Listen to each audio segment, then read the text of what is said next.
Law number 16 is the law of the Big Mo. The law of the Big Mo says momentum is a leader's best friend. I have found this to be very true. In fact, with momentum, here's what I have found. With momentum, you can solve problems so much easier than if you don't have momentum. So let's talk about it for a moment and grab hold of your notes for a moment, and I'll walk you through some fill-in-the-blank stuff, and then I want to do some teaching. First of all, many times the only difference between winning and losing is momentum. Let's understand what momentum will do for you. Just as the law of intuition gets a leader started quicker so that that leader can win the race, the law of momentum sustains the victory longer. Momentum allows you to be successful for a longer period of time. An expression they use in the sports world, and you've all heard it, is when a team has got momentum, the sportscasters will say something about like they're playing over their heads. What's it mean when they say they're playing over their heads? What it really means is they've got momentum going for them. And when they got momentum going for them, things began to turn out great. And here's why. In your notes, momentum is the great exaggerator. In other words, momentum takes what is and exaggerates it. Stay with me in your notes. Momentum makes leaders look better than they are. That's why I call it a leader's best friend. In other words, think about it for a moment. Just stop for a moment. When you've got momentum, people think you're better than you really are. And isn't it fun to be a leader and have your people think you're really better than you really are? You know, and they're just saying, oh my goodness, what a leader. And you realize that you're not quite that good. Now, you don't want to stop the momentum and tell people that. But it's a great exaggeration. It makes the leader look better than he or she is. And momentum makes followers perform better than they are. It allows followers to perform more than that. So what you always want to do is you always want to have momentum because momentum is the leader's best friend. Now let me just do the reverse for this for a moment. When you have no momentum or you have negative momentum, remember Paul Harvey is the one who said, you can tell you're on the road to success. It's uphill all the way. So every once in a while I run to people and say, you know what? This is just great. It just seems like everything's coming automatically. Well, that means they're going downhill. And it's only a matter of time. Now, let me tell you something. When you lack momentum, just as positive momentum exaggerates things in a positive way, negative momentum exaggerates things in a negative way. So, no momentum makes leaders look worse than they are, and no momentum makes followers perform worse than they are. In other words, momentum is the great exaggerator. If you've got it, you look better than you really are. If you don't have it, you look worse than you really are. Now, what I want you to understand about momentum is this. With momentum, it takes less energy to solve problems. What discourages organizations more than anything else is problems. What discourages people more than anything else is problems. And so what happens is that when problems begin to bog you down, it seems like momentum begins to ebb. Now, the reason for that is the fact that the problem becomes bigger than the momentum instead of the momentum becoming bigger than the problem. So let me explain to you the difference. Here's the difference. What I have found in teaching leadership is this. Managers deal mostly with problems. That's just the nature of who management is. They deal a lot with problems. And nothing wrong with that because you got to deal with problems. Where management deals with problems and works on problems, what I found is leaders, they work on momentum. Leaders know that if they can create momentum, many of the problems they have in their organization will be solved. Let me explain to you what I mean. Here we go. A train going down the track 55 miles an hour. I mean, that train's just come. A train going down the track 55 miles an hour can crash through a 5-foot thick concrete wall, steel reinforced. It'll crash through that concrete wall and just keep on going. Why? Because it has momentum. It's moving down the tracks. A 5-foot thick concrete wall, steel reinforced, can't stop that train because it has momentum. That same train stopped dead on the track without any momentum at all. You can put a 1-inch block in front of the driving wheels, and that same train that could crash through a 5-foot thick concrete wall, steel reinforced, that same train with a 1-inch block in front of its driving wheels cannot even get started. This is a huge example of momentum. It works the same in companies. If you've got momentum in your company, you know what you can be doing if you've got momentum? You can smash through a 5-foot thick concrete wall, steel reinforced problem, and keep on going.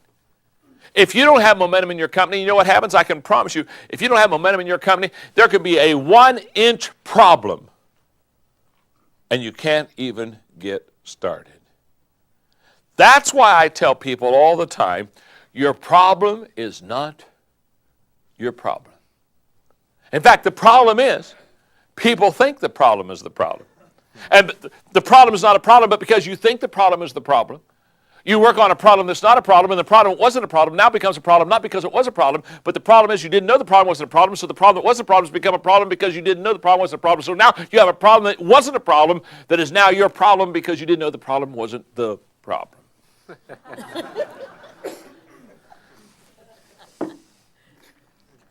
Some melancholic in the back is raising her hand saying, John, could you repeat that one more time?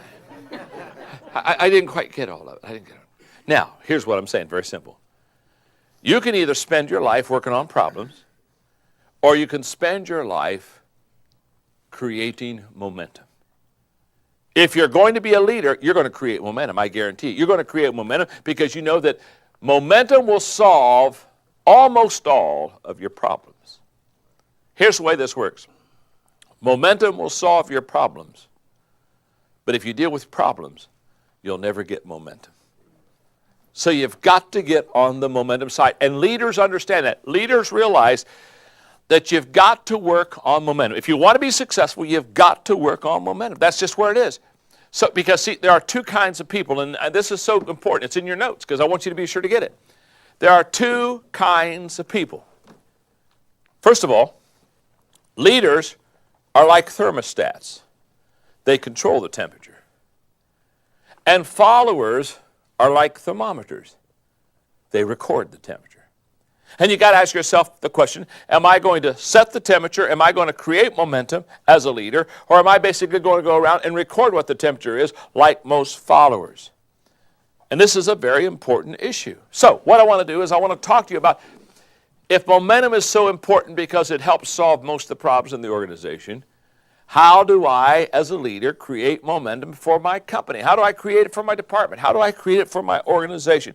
How do you move the big mo?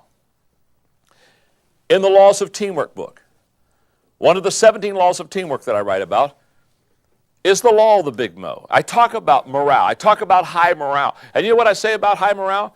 When you're winning, nothing hurts. Isn't that the truth? Boy, you see a team winning. You don't see a team walking slowly off the football field. Oh, it was a rough game. No, they're jumping up and down. They're excited. You know why? Because they got the big mo. They've got momentum. When you're winning, nothing hurts. Can I tell you something? When you don't have momentum, it works like this. When you're losing, everything hurts. Isn't that the truth? So how do you move the big mo? How do you get it going? Number one, understand its value. Understand the value of momentum. As a leader, you've got to understand, and the best way I can explain it, if you'll let me use a sports analogy again, what happens to coaches? Well, let's say, for example, I'm coaching and my team is losing, and all of a sudden we've lost momentum, and the other team is pouring up, just pouring on the points. Okay, what do teams that are losing momentum, what's the coach do when the team starts losing momentum? Calls timeout. Now, why did the coach call timeout? Very simple. They realized that momentum is getting away from them. I wish every leader would understand what a coach understands. When you're losing momentum in your organization, call timeout. It's time to huddle. It's time to talk about the issues. Don't put your head in the sand and act like it's not happening. Say, look, we're not doing well. Let's talk about it. Let's turn this around. Let's get the big mo going for us. So, number one, understand its value. Number two, figure out what the motivating factors are in your organization. Just figure them out. There are certain things in your organization that motivate your people. You say, as a leader, I don't know what they are. It's very simple. Ask your group. Get to your team. If this is my leadership team, I'm going to go down. I'm going to say, okay, let me ask you a question. What motivates you? What really gets you excited? What gives you energy? They're going to tell you. They'll tell you what motivates them. They'll tell you what momentum they need in their life to go forward. So figure out the motivating factors. Number 3, remove the demotivating factors in your organization. Now, we just did the opposite. You're feeding in the motivating factors, For example, I may be talking to my team. Hey, what's your name?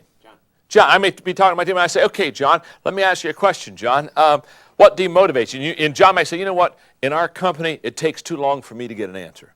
Man, 3 weeks ago, I wanted to know about something. I'm still waiting on the answer. All the bureaucracy and all the stuff, all the paperwork, I hate that stuff. And so I said, okay, John, one of your demotivating factors, obviously, is bureaucracy and too much paperwork. So what do I do as a leader? I say, okay, let's see how we can give you direct lines so you can get your answers. Okay, what I'm saying is leaders instill motivating factors to get the momentum going, and they remove demotivating factors.